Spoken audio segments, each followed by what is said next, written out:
세상을 연결하는 뉴스, 뉴스브리지입니다. 문학의 스타를 발굴하는 첫 관문이 오디션이죠.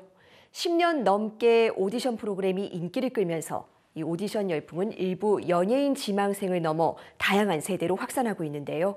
이 오디션에 얽힌 대중문화 이야기, 동아방송예술대학의 심희철 교수와 더 나눠보겠습니다. 교수님 안녕하세요. 네, 안녕하세요. 예, 흔히 초등학생들의 장래 희망을 보면 좀 사회 풍속도를 알 수 있다고 하는데 최근에 계속 연예인, 유튜버가 상위권에 있습니다. 교수님께서는 대학에 계신데 좀 이런 현상 체감하십니까? 네, 자주 보죠. 자, 요즘 연예인이나 유튜브 크리에이터 등 이른바 미디어 스타를 꿈꾸는 지망생이 꾸준히 증가하고 있는데요. 여담입니다만 저도 연극영화과를 학부에서 나왔어요. 네. 그때만 해도 보통 한 20, 30대 1 정도 경쟁률을 보였는데 지금 요즘에 실용음악과 같은 경우 이제 우리 학교만 보더라도 100대 1을 넘어서 200대 1까지 올라가는 것 같아요. 근데 이제 방송사 오디션 프로그램 같은 경우는 무려 100만 명 가까이 참가자들이 몰리고 있는 것 같아서 가히 오디션 대세 시대라고 말할 수 있을 것 같습니다. 네, 10년 넘게 이 방송사들의 오디션 프로그램이 인기를 끌었는데 좀 영향을 미쳤다고 볼 수 있을까요? 네, 오디션 프로그램 인기 요인은 세 가지로 볼 수가 있어요. 첫 번째는 오디션 팬덤을 통해서 신인 발굴의 리스크, 즉 불확실성의 위험을 줄이려는 기획사의 니즈가 있고요. 두 번째는 서바이벌 오디션 프로그램은 시청률과 흥행을 보장한다는 점에서 방송사의 이익이 있습니다.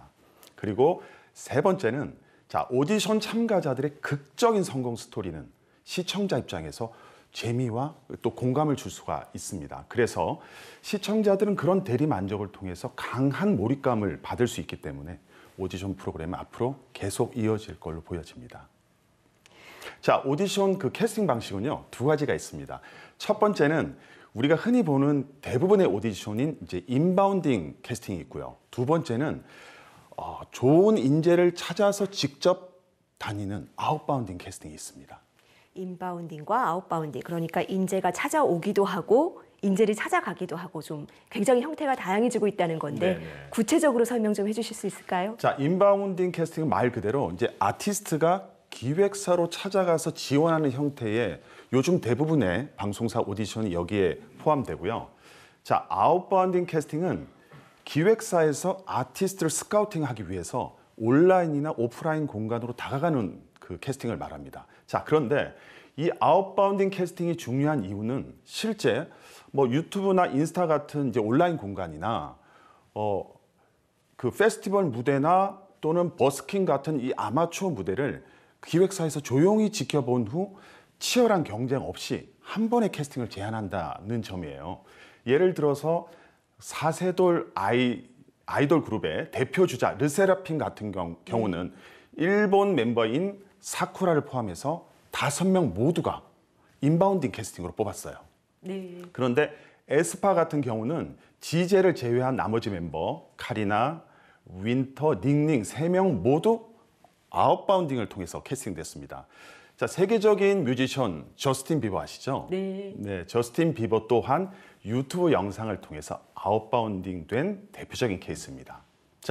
결론적으로 아티스트 입장에서는 이런 아웃바운딩 캐스팅을 위한 자신만의 어떤 노출 전략을 한번 잘 마련해 보는 것도 좋은 방법인 것 같아요. 네, 우리가 아는 길거리 캐스팅도 소위 아웃바운딩 캐스트에 해당이 되는데요. 이 과정에서 사실 사기 피해를 호소하는 분들도 있거든요. 진짜 캐스팅과 어떻게 구분할 수 있습니까? 네, 성공한 스타들의 과거 이제 인터뷰를 보면 한두 번쯤 길거리 사기 캐스팅을 당한 경험이 있다고들 하잖아요. 이걸 방지할 수 있는 딱 두 가지 간단한 방법을 설명을 해드리겠습니다. 첫 번째는 몇 년 전부터 연예 기획사는 단순 신고제에서 이제는 정식 등록제로 바뀌었습니다. 그래서 대중문화예술 종합 시스템을 통해서 검색을 해보시거나 아니면 연예 매니지먼트 연합 같은 관련 단체 직접 이렇게 전화를 해보시면 등록업체에 있는지 아닌지를 알 수가 있어요. 만약에 여기에 자료가 없다면 학원형 기획사이거나 아니면 문제가 있을 가능성이 있습니다. 네. 두 번째는 설령 등록된 업체라고 하더라도 캐스팅에 따른 비용이 발생하죠. 트레이닝 비용이라든지 홍보비, 촬영비 이런 비용을 제시한다면 정확한 의미의 캐스팅이라고 볼 수가 없습니다. 왜냐하면 캐스팅에 따라서 발생하는 재반 비용을 기획사가 직접 투자하거나 거기에 따른 리스크를 감내할 생각이 없다면 진정한 의미에서 캐스팅이라 볼 수가 없는 거죠.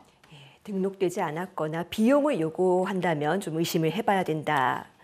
피해 없도록 주의해야겠습니다. 네, 그럼요. 그렇다면 오디션을 보려는 꿈나무들이 좀 좋은 결과를 얻을 수 있는 방법도 있을까요?